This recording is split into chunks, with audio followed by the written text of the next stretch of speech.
그러니까 내가 지난번에 한번 성경 읽어드렸죠.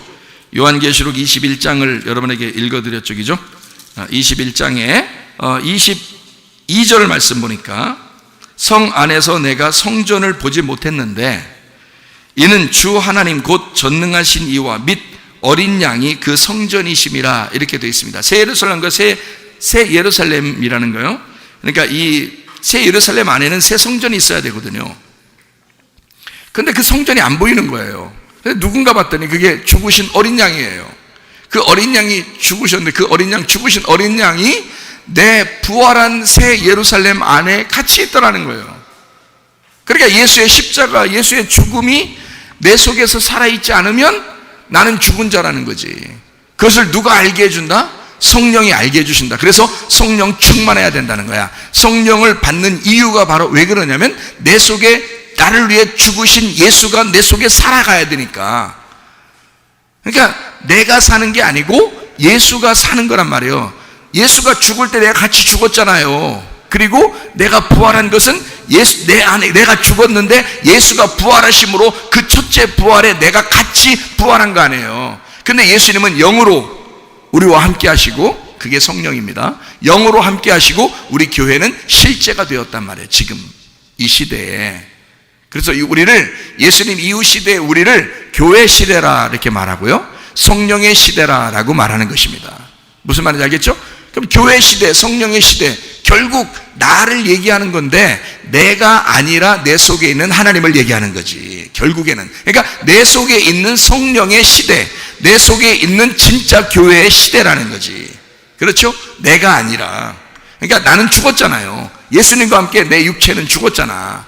그러니까 예수 그리스도의 부활과 함께 더불어 살아났으니 내가 더 이상 사는 게 아니요. 갈라디아서 2장 20절 말씀이죠. 내가 그리스도와 함께 십자가 못 박혔나니 그런즉 이제는 내가 산 것이 아니요 오직 내 안에 그리스도께서 사신 것이라. 이제 내가 육체 가운데 사는 것은 나를 사랑하사 나를 위하여 자기 몸을 버리신 하나님의 아들의 믿음으로 내가 살아가는 것이다. 그러니까 내 호흡은 내 호흡이 아니요, 내 믿음은 내 믿음이 아니요, 예수 그리스도의 호흡이며 예수 그리스도의 믿음이라는 거죠. 그것으로 살아가셔야 된다는 거지. 더 이상 내가 사는 게 아니니까 그것을 분명하게 인식을 해야 된다. 자, 그러니까 제가 결혼에 대한 이야기를 정확하게 설명을 한다는 거죠. 어떻게 하느냐? 신랑이 신부를 품고 이 땅에 내려왔습니다. 그게 십자가의 죽음이에요. 그렇죠? 그 다음에 결혼을 해요. 어린 양의 혼인잔치에 결혼을 하면 신랑이라는 성전이 안 보여. 새하늘과 새 땅이라는 새 예루살렘만 보여. 근데 그게 뭐냐면 부활한 교회야. 부활한 교회니까 죽은 내가 아니라 살아난 생명을 가진 내가 돼야 되는 거예요. 그러니까 나는 살아있고 예수님은 안 보이는 거야. 어디에 계신데? 내 안에 계시다 이 말이야. 자, 교회는 살아있고 교회는 부활했고 그 속에 예수가 계시다 인 거지. 무슨 말인지 알겠어요? 그러니까 새 예루살렘에 성전이 안 보이는데 그 안에 계시더라, 그 말이에요. 그러면 잘 봐요. 자, 신랑이 신부를 품고 이 땅에 내려와서 죽으셨어. 이 땅에서는. 그러면 하늘나라의 생활은 어떻게 해야 돼? 하늘나라의 생활은 어떻게 한다는 거야? 하늘나라의 생활은 어떻게 하는 거를 결혼 생활이라고 그래요, 여러분. 예? 아니, 성경적으로 내가 정확하게 얘기를 해드리는 거잖아요, 이게. 어떻게 하는 거냐면요, 신부 치마폭 안에 신랑이 살아가는 거예요. 그게 혼인잔치야. 그게. 자, 어려워요? 다시 말해드릴게요. 원래 처음에는 신랑이 신부를 품고 살았어요. 와서 이 땅에 살다가 십자가 못 박혀 죽음으로써 이 신부가 죽어버렸어요. 그리고 신부가 이제 예수님이 부활하시면서 신부가 살아난 거예요. 살아나서 결혼 생활에 들어가는 거야. 그게 지금 요한계시록 19장이야. 결혼 생활에 들어가는데 그 신혼 살림을 어디다 차리냐면 요한계시록 21장, 22장에다가 신혼 살림을 차려요. 그 신혼 살림에는 어떤 신혼 살림을 하느냐면 신부의 치마폭 안에 신랑이 들어가서 산다는 거지. 그러니까 신부가 신랑을 품고 사는 거야. 자, 제가 말하는 거 이제 아시겠어요? 자, 교회 안에 주님이 안에 계시다 그 말이에요. 내 안에 예수님이 계시다 그 말이야. 자, 주님 안에 내가 있었는데 그 내가 있었던 나는 죽었다고, 예수님이 죽으실 때 같이 죽었다고, 그랬더니 예수님이 어떻게 하면 하늘에 미리 떨어져 이 땅에 떨어져 죽었어요. 죽지 아니하면 하늘 그대로 있는 건데, 죽으니까 많은 신부가 생긴 거야. 많은 열매가 생긴 거야. 그것을 하나로 일컬어 교회라 그렇게 말하는 거고, 여러 그 신부들 안에 자기의 씨가 들어간 거야. 다. 그래서 그 교회 안에, 내 안에 주님이 들어와서 내가 그 주님을 품고 산다고. 그게 뭐냐면 말씀을 내가 품고 산다는 뜻이에요. 그 말은 그 씨가, 그 말씀이, 그 예수가 천국이니까 내가 천국을 품고 산다는 뜻이야. 그래서 주님이 뭐라 그래? 야, 천국은 여기 있다 저기 있다 하는 게 아니야. 우리 가운데, 너희 가운데 있는 거야. 딱 얘기하잖아요. 무슨 말인지 아시겠어요? 예. 그리고 먹는 것과 마시는 게 아니야. 의와 평강과 기쁨인 거야. 그게 천국인 거야. 그게 하나님 나라야. 이런 얘기를 하죠. 예. 그러니까 성경적으로 이게 하나님 나라가 어떻게 됐는가? 자, 어린 양의 혼인잔치가 무엇인가? 그 다음에 그 신혼 살림은 어떤 식으로 하는 것인가? 라고 하는 것을 볼 때 어떻게 한다? 아하, 예수가 나를 품고 이 땅에 와서 죽으시더니 부활하셔서 예수가 내 속에 들어와 사시는구나. 이게 천국이었구나. 이게 어린 양의 혼인잔치였구나. 그러니까 내 속에 들어와서 사시려면, 자, 내 속에 들어와서 사시려면 내가 어떤 사실이 있어야 내 속에 들어와서 먹고 마신다는 거예요. 요한계시록 3장 20절 말씀이죠. 뭐라고 되어 있다고요? 문을 열어라. 내가 두드린다. 문을 열어라. 문을 열어라. 그래, 문 열어라. 그럼 어디 열어라는 뜻이에요? 마음의 문을 열어라. 그러면 이 가슴 안에 자기가 어떻게 하겠다는 거야? 들어오겠다는 거야. 그러면 들어와서 어떻게 하겠다는 거예요? 먹고 마시겠다. 어린 양의 혼인잔치가 이루어지게 하겠다. 그러면 내 속에서 그리스도가 내 속에 들어와 함께 살겠다 그 말이에요. 그죠? 그러면 어떤 게 형성이 되는 거야? 요한복음 15장 7절의 말씀이 형성이 되는 거죠. 요한복음 15장 7절은 뭐라고 돼 있어요? 너희가 내 안에 거하고 내 말이, 내 말씀이 네 속에 거하면, 그렇게 되죠? 너희가 일단 예수님 안에 거하여 죽으면 그 말씀이 네 속에 들어가 살게 될 것이다. 그러면 네가 원하는 대로 구해봐라. 다 이루어진다. 왜? 주님과 네가 하나가 되었으니까, 같이 결혼했으니까, 그 신랑이 너의 주인이니까, 네 속에 들어가 너의 씨가 될 거니까, 그 주인이 될 거니까. 신랑 없이 신부가 아기를 낳을 수가 없어요. 이해가 됩니까? 그래서 그 열매는, 성령의 열매는 반드시 예수가 내 속에 들어와야, 그 말씀의 씨가 내 속에 들어와야 성령의 열매가 맺히는 거라 이 말이에요. 아기 낳아서 알겠죠? 아기 낳아서 알겠지? 신랑이 씨를 줘야 아기가 나오는 거란 말이야. 성령의 열매란 말이야. 아기들은 성령의 열매인 거예요. 그걸 설명해 주려고 하는 거야. 아기들은, 당신의 아기는 성령의 열매인 거야. 성령, 당신의 열매인데 누가 씨를 줘야 돼? 남편이 씨를 줘야 돼. 그래야 성령의 열매가 맺히게 되어 있는 거야. 당신은 혼자는 아기를 낳을 수가 없어요. 천하 인간에 그런 인간이 없어. 예수님밖에, 하나님밖에 그런 인간이 없어요. 그래서 예수님만 그냥 여자의 후손이라 그런 거예요. 남편 없이 나왔으니까, 예수님만. 그러나 이 세상의 모든 인간은 남편이 씨를 줘야 열매, 성령의 열매가 나오게 돼 있어. 그러니 여러분과 제가 뭐를 구해야 되겠어요? 주님, 당신의 씨앗을 내게 주십시오.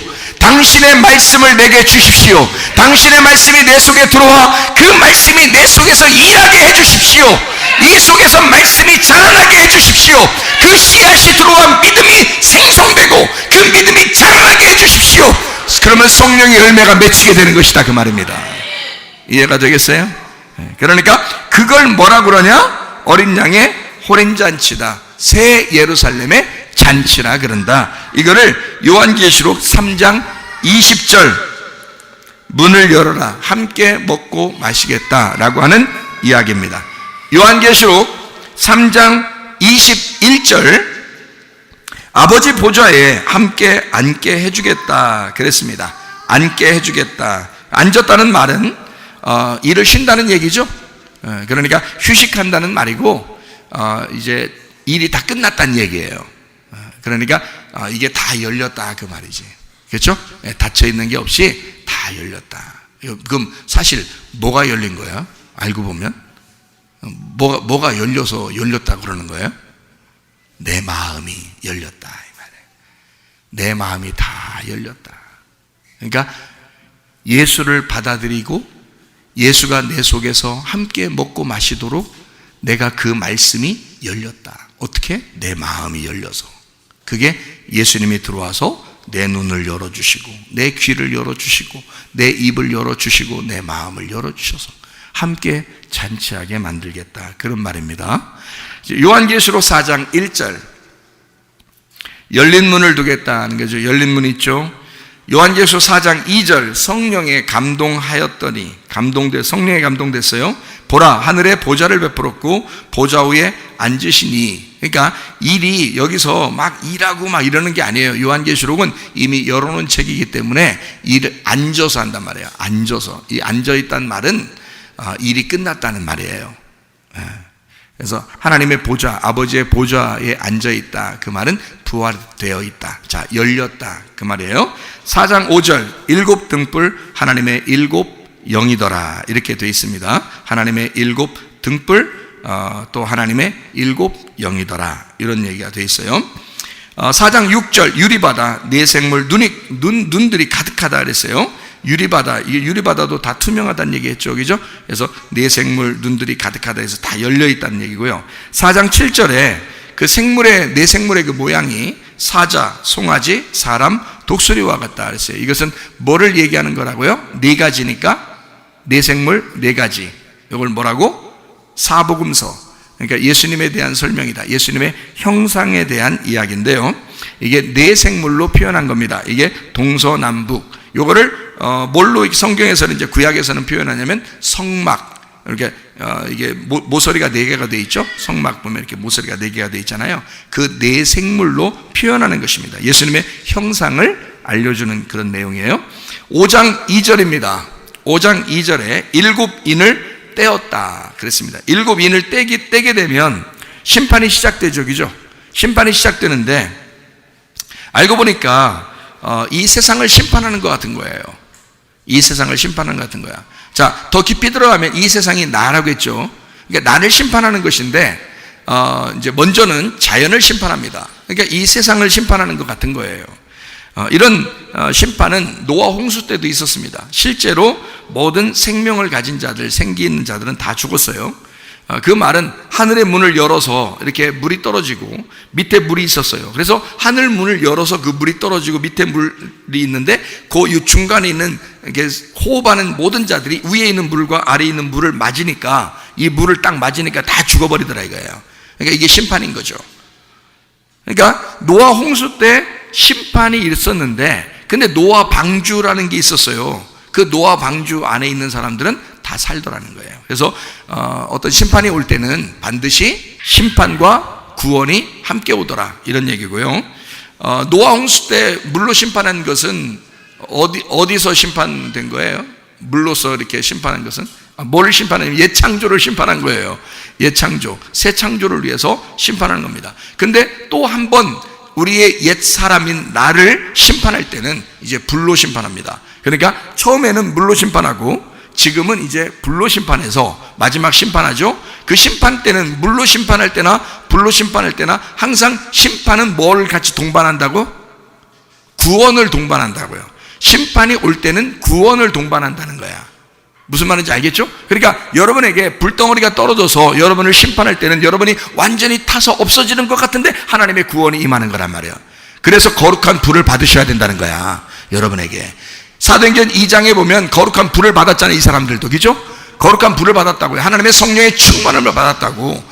그것이 성령 충만이라고요. 자기가 죽는, 자기가 타는 거죠. 물로서 심판하는 것은 자기를 완전히 다 수장시켜버리는 거고요, 장사 지내는 거고, 불로서 심판할 때는 완전히 나를 태워버리는 거예요.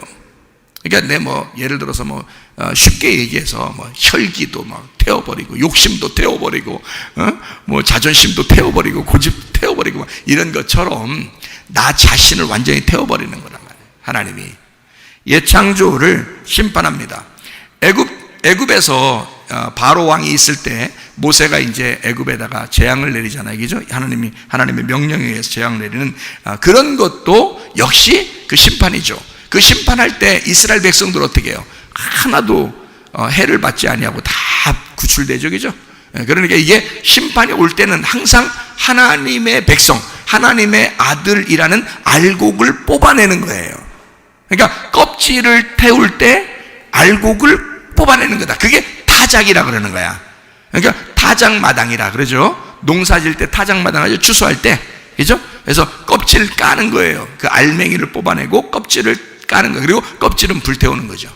이렇게 하는 것을 그게 심판이라는 거야. 그걸 갈라내는 걸 심판이라 그렇게 표현하는 거예요. 그러면 요한계시록에서도 역시 우리를 심판하는 내용이 나와야 되겠죠?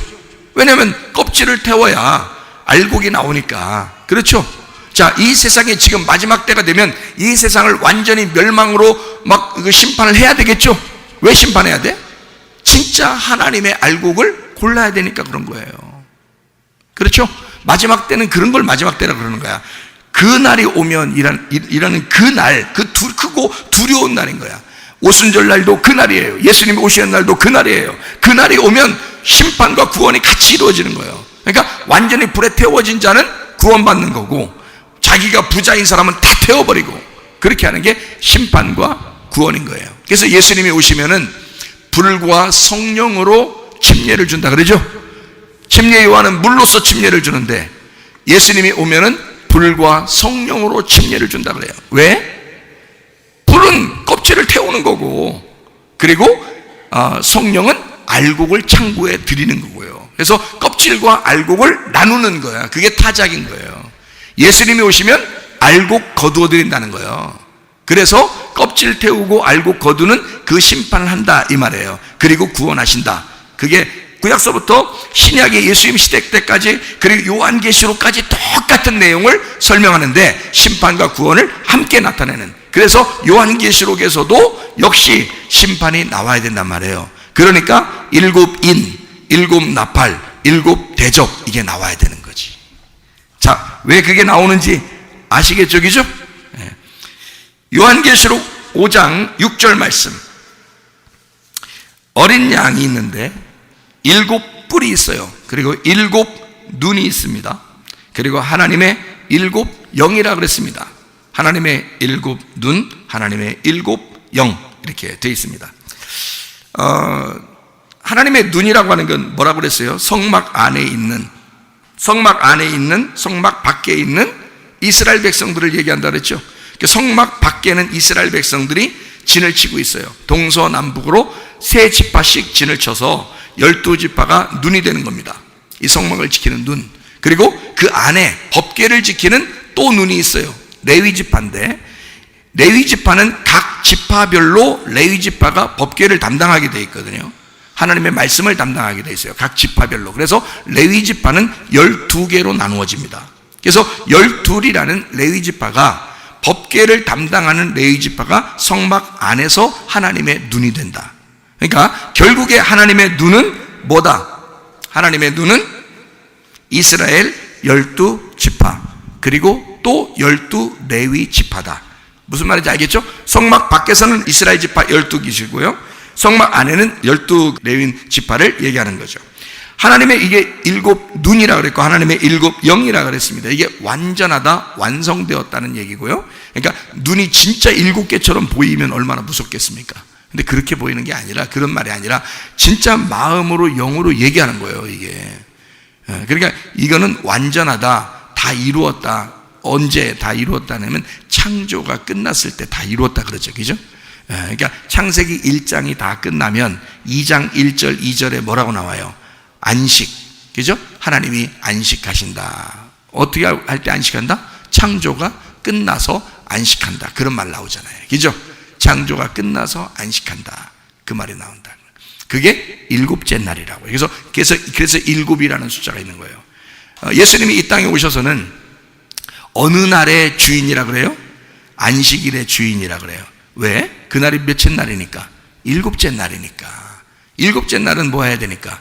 완성돼서 쉬어야 되니까. 그래서 일곱 눈을 가졌다, 일곱 영을 가졌다, 이 말은 완전히 이루었다, 다 끝냈다, 다 이루어진 십자가의 죽음을 경험한 주님의 부활 안에 있는 눈을 얘기하는 거라, 이 말입니다.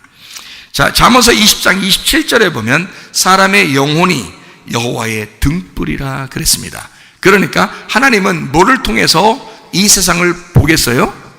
사람의 영혼을 통해서 이 세상을 보는 거라는 거지. 왜냐하면 여호와의 등불이 사람의 영혼이니까.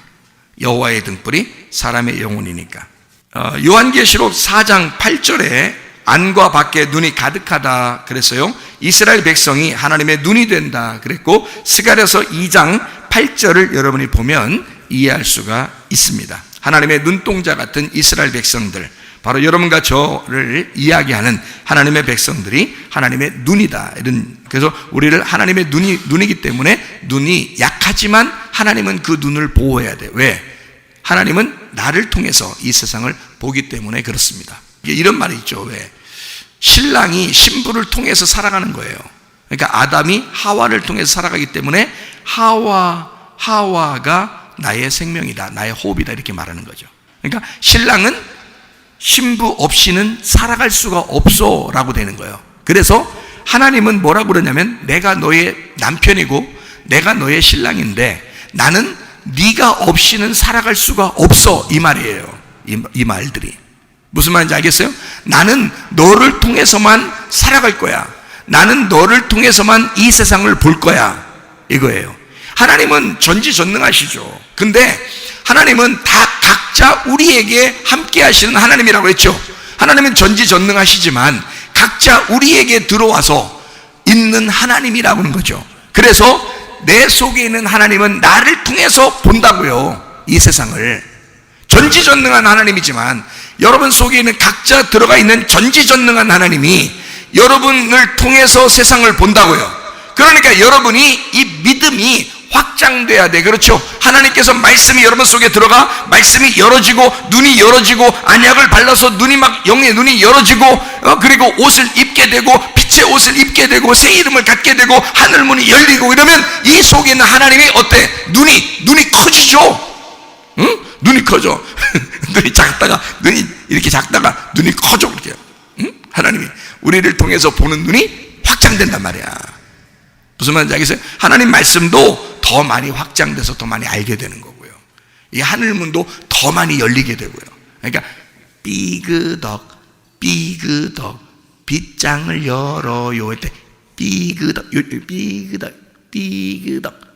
이렇게 여는 게 좋겠어. 확 열었으면 좋겠어. 확 열었으면 좋겠지. 듣기만 해도 시원시원하잖아. 확 열었으면 좋겠어. 이렇게 여러분 마음도 확 열려서 하나님께서 여러분 속에서 확 열린 마음으로 우리가 함께 잔치를 하면서 사는 것은 굉장히 중요한 거죠. 하나님이 나를 통해서 바라보신다. 확장된 나를 통해서 보기를 원하신다. 그러므로 여러분은 믿음이 속에서 자라나야 된다. 말씀이 심겨지면 그 말씀이 반드시 자라나야 된다. 이 속에서 씨앗이 심겨져 열매를 맺히고 나무가 이게 싹이 나고 잎이 피고 가지가 열리고 그 다음에 나무가 형성돼서 열매를 확 맺힐 정도의 사람들이 자꾸 돼야 된다. 이거 확장돼야 된다. 그러니까 한없이 끝까지 확장돼도 하나님 크기만큼은 안 돼요. 어차피. 그러니까 계속 확장시키란 말이야. 이 속에서 계속 하나님을 확장시키라고. 이해가 되겠어요? 그게 열린 눈이라고요. 자, 요한계시록 5장 8절입니다. 내 생물, 예수님의 형상이라고 그랬습니다. 성막 내구통일을 얘기하고 동서남북, 그다음에 사자, 송아지, 사람, 독수리, 사복음서, 예수님의 형상을 이야기합니다. 24장로는 12지파, 또 12레위지파, 겉사람, 속사람, 성막, 성경 전체를 얘기할 때 그때 24장로라고 이야기하는 거예요. 그러니까 24장로는 실제로 24명 이렇게 장로가 진짜 있는지 가보시면 알겠고, 성경으로 말하면, 이 성경의 의미로 말하면 이게 안과 밖에 있는 이 말씀을 얘기하는 겁니다. 안과 밖에, 그러니까 안에 12, 밖에 12, 이래서 안과 밖을 다 보는 그 말씀을 이야기하는데요. 요한계시록 5장 12절, 요한계시록 5장 12절 말씀 보니까 음성이 난다 그랬어요. 12절에 큰 음성으로 이르되, 이렇게 이야기했습니다. 그 음성, 이 나팔소리 같은 그 음성인데요, 그 음성이 푸흐네입니다. 폭로, 소리라는 얘기인데, 이게 파이노에서 나왔어요. 이게 밝게 빛나다, 보이다. 푸오스에서 나왔어요. 발광, 반짝이다, 빛이라는 말입니다. 그러니까 이 음성이란 말은, 5장 12절이라는 이 음성이란 말은 소리일 수 있지만 그 소리가 어떤 것과 같은 거예요? 빛과 같은 거란 말이죠. 그러면 빛 대신 말씀, 빛으로 드러나게 되는, 빛으로 드러나는, 그러니까 밖으로 드러난 거죠. 빛이니까 어둠에서 밖으로 드러났죠. 예, 이런 음성이란 말이에요. 그러니까 밖에서 임하는 빛 대신 말씀, 생명의 말씀, 이걸 얘기하는 거죠. 그러니까 열린 거죠.